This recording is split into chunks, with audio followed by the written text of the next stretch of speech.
now we've got to mention that you are a DW artist, right? Yes, sir. But do you remember that first kit back in the day, the first one you played or the first one you owned? Well, that was interesting because I was with Yamaha for about 5 years. And it's really interesting fact is the vice president of DW, John Good, was my drum tech on the 84 Victory Tour. Amazing. He was my drum tech. And then he toured with me the next year. Madonna grabbed us from the Victory Tour. I did Madonna's version tour, and he was my drum tech. Then Jermaine Jackson pulled me to music work for him on his tour. And the next year in 86, John Good was my drum tech. He was still with Don in the company. They're trying to build it up. And then in 87, Madonna grabbed me back, and John came with me, and we did Who's That Girl tour together. That's when Don said, look, you got to make up your mind. You want to be on the road, chasing the road, or you got to be at this company. You got to take a business course. I remember that exactly. And you got to make a decision. And John decided to this part way, to get off the road and invest into the company and take a business class, learn it. And look what they've done, build an icon of a company. So, but that being said, I was still with Yamaha, 87. But he had been playing on me all those years, trying to pull me in DW, which was a fledgling company at the time, 87 and 85 and 84, and trying to get it together. So I knew about the drums, and they based some founded on Camco and all that stuff like that. But I loved my Yamaha drums at the time. But he kept working me. So I wound up taking on the pedals, 5,000 turbo pedals.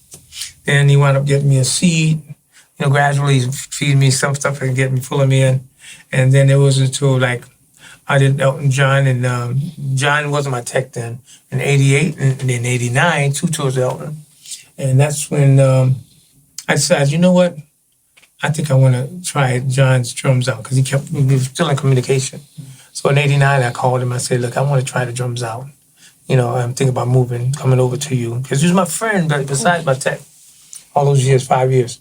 And he said, oh, great. He said, we'll get you a set. Him and Don said, we'll give you a set. I said, I don't want to be committed. Because if I don't like them, that's going to be, kind of ugly. I said, I don't like your drums. I don't want it. So I said, I'll buy a kit. And they kept trying to give it to me. I said, no, I'm going to buy the kit. So they gave me a discount, half off. I gladly paid it. I said, on top of that, when you change companies, every company has a sound, a feel. So I said, I got to get used to the DW sound as opposed to my Yamaha sound, which I love. So I bought it. I lived with it. But my secret shading at home, 6 months. And my ear tuned from the Yamaha sound to that sound. And I, called John up in 89 and said, okay, let's do this. I'm ready to go. And of course, they were really happy. I was one of the first big artists on the roster. Me and Tommy Lee joined around at the same time together. Great story. And we did some ads and stuff like that. And so I was 89. So, and I loved the drums. I wound up loving the drums then. And every kit afterwards were wonderful.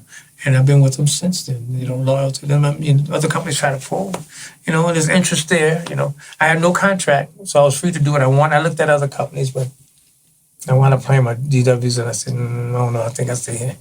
So I've been with them, man. That's what's upstairs.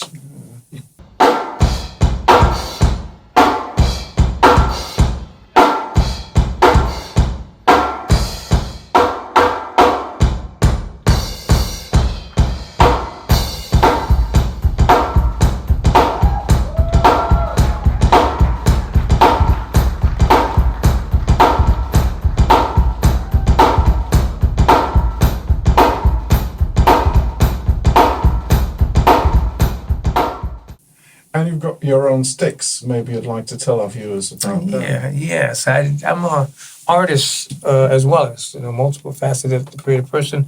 I was drawing at the age of 4 before I was drumming at the age of 6. So I always draw and design things, and it was on Elton's tour in '88. Not tour, I should say. We finished the first tour. We were in Randers, Denmark, working on the Sleeping with the Past album.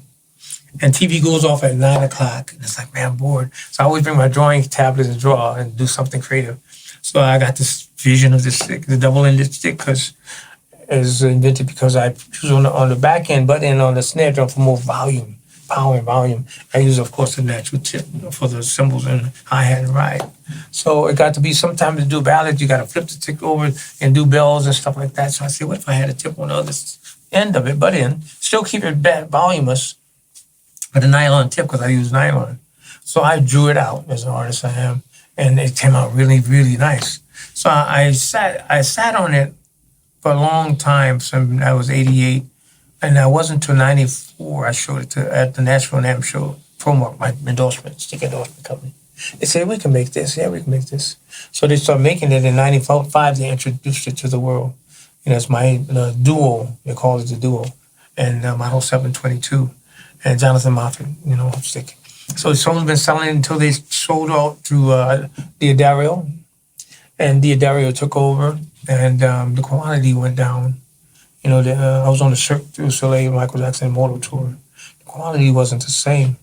And so I said, man, I can't use these sticks because one hit, they break, or the tip fly off.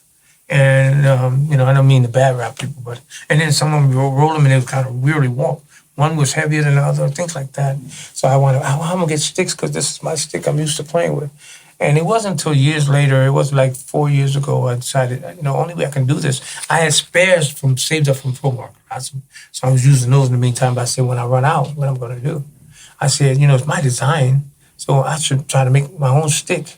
So I started raising money, and my wife and I, she's very instrumental in helping me get organized to find a company that can make it and talk to some other endorsement companies to help me get with that, getting connected with people. Found companies that made it. Some made bad ones, and we didn't go with that company. We found a company that makes great ones. And that's who's been making it for us the last 3 years, or 3.5 years, and called Sweet Beats. Because Sweet Beats, you know why? Because my nickname is Sugarfoot. Sugar is sweet, right? Sweet Beats. Makes perfect sense. Yes. So I call them Sweet Beats, and they're pretty marketing catchphrase. And they're doing very well on our own. Now we're talking to some people about distribution now, so we see how that turns out. We get that happening, then we could spread wider.